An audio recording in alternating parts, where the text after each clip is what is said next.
iBoan Knowledge Plus YouTube channel එකත් එක්ක ඔයගොල්ලෝ නැවතත් ආදරෙන් පිළිගන්නවා. අද මම ඔයගොල්ලන්ට පැහැදිලි කරන්න යන්නේ අපේ SLS IQ GK help Facebook group එකට මම දාපු ගානකට පිළිතුරු ලබා ගන්න කොහොමද කියලා. මේ ගැටලුවට තප්පර 30ක් වගේ කාලයක් වැය කිරීම ඉතාමත්ම ප්‍රමාණවත්. මේ ගැටලුවේ ඔයගොල්ලන්ට දකින්න පුළුවන් ප්‍රකාශන තුනක් අංක 1 අංක 2 අංක 3 කියලා. මේ ප්‍රකාශන තුනේ තියෙන තාර්කික පදනම ඔයගොල්ලෝ භාවිතා කරලා දී ඇති ප්‍රකාශනයේ පිළිතුරු ලබා ගන්න අවශ්‍යයි. මෙතෙන්දී නිතරම එකතු කිරීමේ ලකුණේ වම් පැත්තේ තිබෙන ඉලක්කම සහ දකුණු පැත්තේ තියෙන ඉලක්කම ගුණ කරලා ඒන පිළිතුරට වම් පැත්තේ තිබෙන සංඛ්‍යාව නැවතත් එකතු කිරීමෙන් තමයි පිළිතුර ලබාගෙන තියෙන්නේ.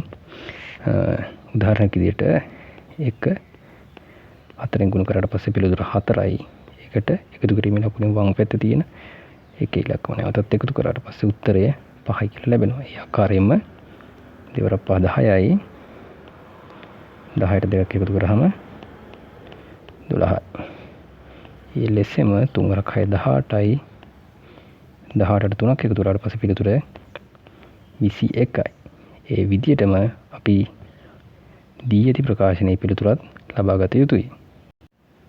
ඒ අනුව 8 එකතු කිරීම ඉලක්කය වම් පැත්තේ තියෙන 8 ඉලක්කම සංඛ්‍යාව 11න් ගුණ කරා පිළිතුර 88යි.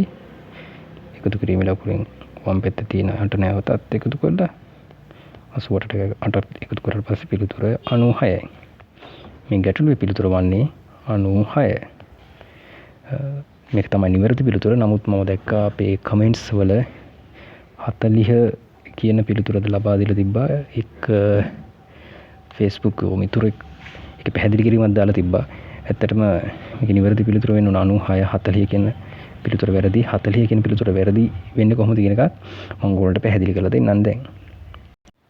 40 කියන පිළිතුර ලබා ගැනීමේදී ඔයගොල්ලෝ භාවිත කරලා තියෙන තාර්කික පදන තමයි 1ට 4ක් එකතු කරාට පස්සේ පිළිතුර 5 එනවා. මේ පළවෙනි ප්‍රකාශනයේ කියන්නේ කලින් ප්‍රකාශනයේ පිළිතුර වන 5 දෙවෙනි ප්‍රකාශනයට එකතු කරා 2යි 5යි 7යි 4 5ක් එකතු කරා 12යි. දෙවෙනි ප්‍රකාශනයේ 12 කියන සංඛ්‍යාව තුන්වෙනි ප්‍රකාශනයට එකතු කරා 6 3යි 9යි 9ට 12ක් එකතු කරාට පස්සේ 21යි කියන පිළිතුර අරගෙන. ඒ විදිහටම අපි යාළුවෝ තුන්වෙනි ප්‍රකාශනයේ පිළිතුර නෙමෙයි 21 අපි දී ඇති ප්‍රකාශනයට එකතු කරලා පිළිතුර 8යි 11යි 19යි 21යි 40යි කියලා අරගෙන තිනවා. එතන මේ තාර්කික පදනම එක් අවස්ථාවකදී ඔයගොල්ලෝ බිඳවලා තියෙනවා. ඔයගොල්ලන් දකින්න පුළුවන් මේ එක්තරා රටාවක්. 1 2 3 කියන ඉලක්කම් තුනම එකතු කරගෙන ලකුණු වම් පැත්තේ තියෙනවා. 4 5 6 කියන ඉලක්කම් තුන එකතු කිරීමේ ලකුණෙන් දකුණු පැත්තේ තියෙනවා. නමුත් අපි දී ඇති ප්‍රකාශනයේ තියෙන ඊළඟට 8. ඒ කියන්නේ මෙතෙන්දී ඔයගොල්ලෝ තවත් ප්‍රකාශන 4ක් මග ඇරලා තියෙනවා. මේ පිළිතුරු ගත්ත විදිහටම ඊතුරු ප්‍රකාශන 4ත් සම්බන්ධතාවය අරගෙන 7 වෙනි ප්‍රකාශනයේදී ඕගොල්ලොන් ලබා ගන්නා පිළිතුර තමයි මේ ඕගොල්ලොන්ට දී ඇති ප්‍රකාශනයට එකතු කළ යුත්තේ. ගාන කොහොමද කියලා හදන්න කියලා මම දැන් ඔයගොල්ලන්ට පැහැදිලි කරන්නම්.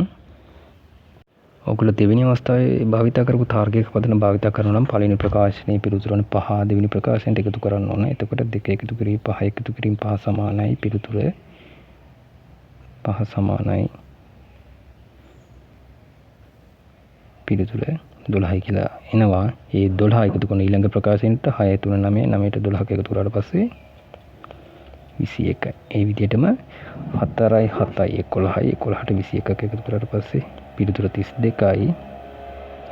8යි 5යි 13යි 13ට 32ක් එකතු කරාට පස්සේ 45යි.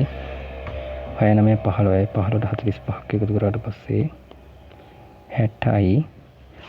10 7 17යි 17යි 60යි 77යි. ඔන්න ඕගොල්ලෝ 7 වෙනි ප්‍රකාශනයේ දක්වාම ආවා. 7 වෙනි ප්‍රකාශනයේ දක්වාම ආවා. ඕගොල්ලෝ මේ 7 වෙනි ප්‍රකාශනයේ පිළිතුර තමයි එහෙමනම් දෙවෙනි අවස්ථාවේ තාර්කික පදනම අනුව 8 වෙනි ප්‍රකාශනයට එකතු කරන්න ඕන. 8යි 11යි 19 19ට 77ක් එකතු කරාට පස්සේ අන්න අපි ලබාගත් පළවෙනි පිළිතුර නැවතත් පිළිතුර 96යි කියලා ලැබෙනවා. ඔයගොල්ලන්ගේ දෙවෙනි අවස්ථාවේ භාවිත කරපු තාර්කික පදනම යටතේ මේ ගාන හදන්න පුළුවන්. එහෙමනම් අපිට මේ අවස්ථාවේදී මුල් ප්‍රකාශන 3 පමණක් නෙවෙයි ඊතුරු ප්‍රකාශන 4ත් ඒ කියන්නේ 7 වෙනි ප්‍රකාශනය දක්වාම පිළිතුරු ටික ලබාගෙන ඒක 8 වෙනි ප්‍රකාශනය එකතු කරලා තමයි අවසාන පිළිතුර ලබා ගත යුත්තේ. මේක ඉතාමත් සංකීර්ණ ක්‍රමයක්. මේ දෙවෙනි ක්‍රමයේදී ඔයගොල්ලෝ නොමග යාම සඳහා තියෙන අවස්ථා වැඩි. ඒකයි ගොඩක් කට්ටිය පිළිතුරු 40කට දාලා තිබ්බේ. ඒකින්ද දෙවෙනි ක්‍රමයට වඩාත් ලෙහෙසි සහ කෙටි කාලයකින් පිළිතුරු ලබා ගන්න පුළුවන් පළවෙනි ක්‍රමය භාවිතා කරලා අපිට පිළිතුරු 96 කියන එක ගන්න පුළුවන්. ඉතින් මේ වගේ තවත් ගැටලු කොහොමද විසඳගන්නේ කියලා දැන ගැනීමට කැමති නම් අපේ Facebook group එකට එක්ක ඒගොල්ලෝ එකතු වෙන්න, WhatsApp group එකත් එක්ක එකතු වෙන්න. ඒ වගේම අපේ YouTube channel එක subscribe කරලා bell icon එක click කරන්න. ඔයගලන්ට අලුත් වීඩියෝ වල notification ගන්න පුළුවන්. සියලු දෙනාටම සුබ දවසක්. ජය වේවා.